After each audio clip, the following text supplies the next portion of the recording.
I grew up in Havenwood, a place so idyllic it hurt.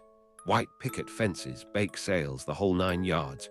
But there was something festering beneath the surface, a secret everyone knew but nobody talked about.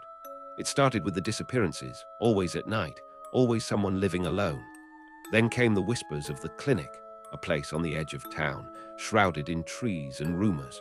I was young, but even I felt the chill whenever its name was uttered. My grandfather, a stern but kind man, was the town doctor. He was the only one who never seemed afraid, but there was a sadness in his eyes, a weight he carried that I couldn't understand. One evening, while helping him clean his office, I stumbled upon a hidden compartment behind a bookshelf. Inside, a thick leather-bound book. Curiosity winning over caution, I opened it. Inside were sketches, anatomical drawings, but distorted, twisted limbs, elongated torsos and faces. I confronted my grandfather. He didn't deny it. He told me about the clinic, about the treatments they offered. He spoke of curing disease, of extending life, but his words felt hollow, his voice strained. He told me the clinic was necessary, that it was for the greater good. I saw the lie in his eyes, the same sadness that had always been there, only now amplified.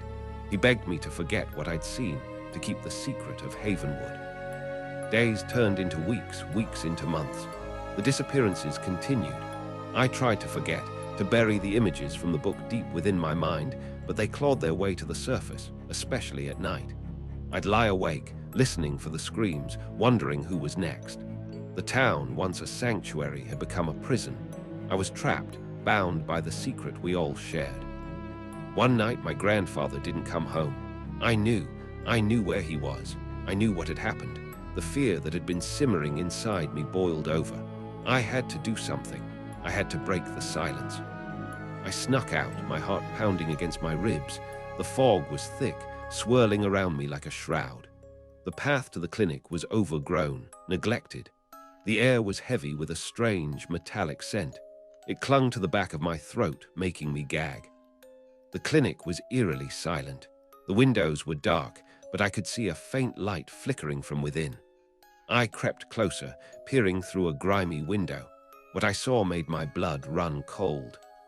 My grandfather was strapped to a table, his eyes wide with terror. The figures surrounding him weren't human. Their movements were jerky, unnatural, their faces blank.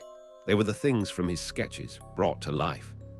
One of them turned its head, its empty eyes locking onto mine. I stumbled back, my breath catching in my throat. They had seen me. I ran faster than I ever had before, the fog clinging to me, slowing me down. I could hear them behind me, their movements swift, silent. I didn't look back. I made it home, locking the doors, hiding under my covers. I didn't sleep. I listened to every creak, every rustle of leaves outside my window, convinced they were coming for me. At dawn, the police arrived. They questioned me about my grandfather's disappearance. I told them everything. They didn't believe me. They called it a tragedy, a mental breakdown. They said I was imagining things. They took me away to a safe place, a place where they could help me. But I knew the truth. I knew what lurked beneath the idyllic facade of Havenwood, and I knew they would never believe me. Years have passed. I'm an adult now, living far away from Havenwood, but the memories still haunt me. The screams, the sketches, the blank eyes. I still can't sleep through the night. And sometimes, when the wind howls outside, I swear I can hear them whispering the secrets of Havenwood, the secrets nobody talks about, except me, and now you.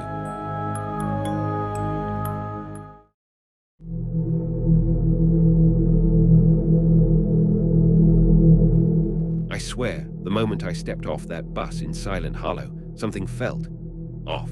It wasn't anything I could put my finger on, just a prickle at the back of my neck, a coldness that had nothing to do with the mountain air. The town was picturesque enough, nestled between those towering pines, all quaint little shops and cobblestone streets. But the air was thick with quiet, a silence so profound it almost hummed, and the smiles on the faces of the few locals I saw seemed. The inn was even creepier. Antique furniture, dust motes dancing in the faint sunlight filtering through the heavy drapes. It smelled of old wood and something faintly medicinal, like a dentist's office. The innkeeper, A gaunt woman with eyes that seemed to follow me everywhere showed me to my room. It was on the third floor, overlooking the town square. The bed was huge, four-poster, with dark red velvet curtains. Too grand, too opulent for a small town like this. I went down for dinner, hoping some company would ease my nerves. The dining room was almost empty. One other guest, an older man with a vacant stare, sat picking at his food. He didn't look up when I entered. The innkeeper served me a stew that tasted strangely metallic, and I lost my appetite. The silence in the room was broken only by the clinking of my spoon against the bowl. I tried making small talk with the innkeeper, but her replies were curt, almost robotic. I tried to shake off the growing sense of dread by taking a walk. The town was deserted. Shop windows displayed dusty, outdated merchandise, not a soul in sight. I passed the town's only clinic, its windows dark and foreboding. A strange, sweet smell like overripe fruit drifted from within. I quickened my pace, my heart pounding in my chest. I felt a growing certainty that I was being watched, followed. I started to run back to the supposed safety of the inn. Back in my room, I bolted the door and peered through the grimy window. A figure stood across the square, shrouded in the swirling mist. I couldn't make out their features, but I knew they were watching me. I felt a surge of panic. I needed to get out of this town. Now. I packed my bag frantically, throwing my clothes in haphazardly. I had to get out, escape this suffocating silence and the feeling of being watched. As I reached for my phone to call for help, I noticed something on the bedside table, a small, leather-bound book. Curiosity overriding my fear, I opened it. It was a guest registry, its yellowed pages filled with names and dates. But something was wrong. The dates, they were all from decades ago. The last entry was from 1953. A chill ran down my spine. I looked around the room, a new kind of terror gripping me. This wasn't an inn. It was a mausoleum. The heavy velvet curtains, the antique furniture, the dust. It wasn't age, it was decay. I heard a soft knock at the door. My blood ran cold.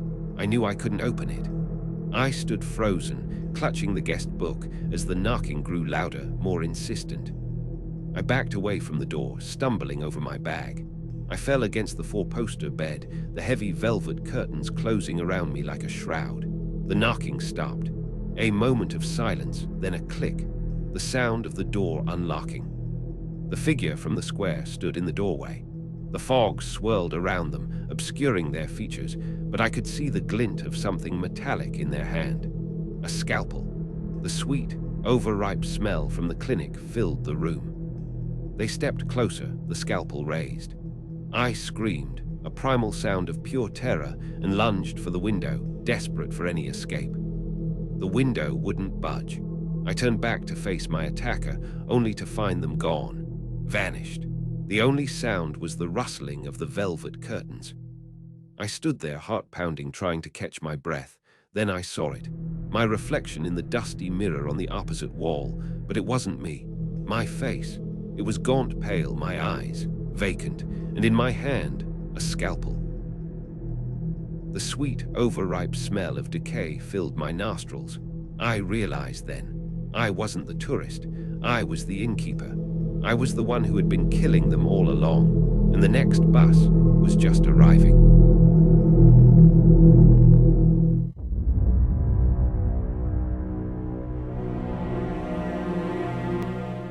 I'll never forget the day the headache started. Dull at first, like a pressure building behind my eyes. I chalked it up to stress, long hours at the office. But they got worse, sharper, like someone was driving an ice pick into my temples. Then came the nausea, the dizziness, the brief moments where I'd completely lose time. I finally dragged myself to the doctor, expecting a prescription for migraines, maybe a lecture about work-life balance. I never expected this. Dr. Albright, a stern woman with a no-nonsense demeanor, ran a battery of tests. Blood work, MRI, even a spinal tap. The results came back baffling. My brain scans showed anomalies, dark spots, she called them, lesions of unknown origin. She couldn't explain it, admitted she'd never seen anything quite like it. Her diagnosis, after weeks of agonizing uncertainty, a rare, degenerative neurological disorder. The treatment started innocently enough. Daily injections, a cocktail of vitamins and experimental compounds. At first, I felt better. The headache subsided, the dizziness faded. I went back to work, started living again.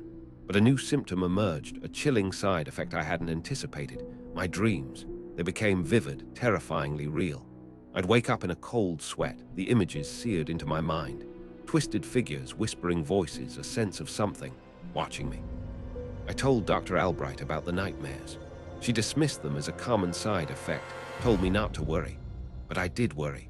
They were becoming more frequent, more intense. I started seeing things while awake, fleeting glimpses of movement in the periphery, shadows that shifted and writhed.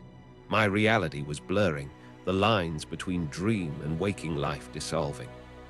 One night, I woke up to find myself standing in my kitchen, a knife in my hand. I didn't remember getting out of bed. I didn't remember picking up the knife. My wife stood across from me, her eyes wide with fear. "What are you doing?" she whispered, her voice trembling. I looked down at the knife at my hand, and a wave of nausea washed over me. I didn't know what I was doing. My wife insisted I go back to Dr. Albright. This time the doctor didn't dismiss my concerns. She ran more tests, and her face went white as a sheet when she saw the results. "The lesions," she stammered. They're gone. Gone. How could they be gone?" "But," she continued, her voice barely a whisper, "something else is there." The doctor couldn't explain it. The lesions were gone, replaced by something else, something that wasn't human. She muttered about parasitic infections, about things she'd only read about in obscure medical journals. She prescribed stronger medication, sedatives to keep me calm, to keep the thing dormant. The sedatives worked at first. The nightmares subsided, the hallucinations faded, but the emptiness remained. I felt hollow, like a puppet with its strings cut. I could barely function, just drifted through my days in a medicated haze. And then, the whispers started. They were faint at first, just at the edge of hearing, whispering my name, telling me things I couldn't quite understand. But they grew louder, more insistent, weaving their way into my thoughts, my very being. They told me I wasn't me anymore, that I belonged to them now. I went back to Dr. Albright, begging her to help me to make it stop. But she just shook her head, her eyes filled with a mixture of pity and fear. "It's too late," she whispered, backing away from me as if I were contagious. "It's taken over." I looked at my hands, and they weren't my hands anymore. The skin was pale and translucent, the veins pulsing with an unnatural luminescence. I could feel something moving beneath the surface, something writhing, shifting. The whispers intensified, becoming a chorus of voices inside my head. They told me what I had to do. They told me to spread the gift.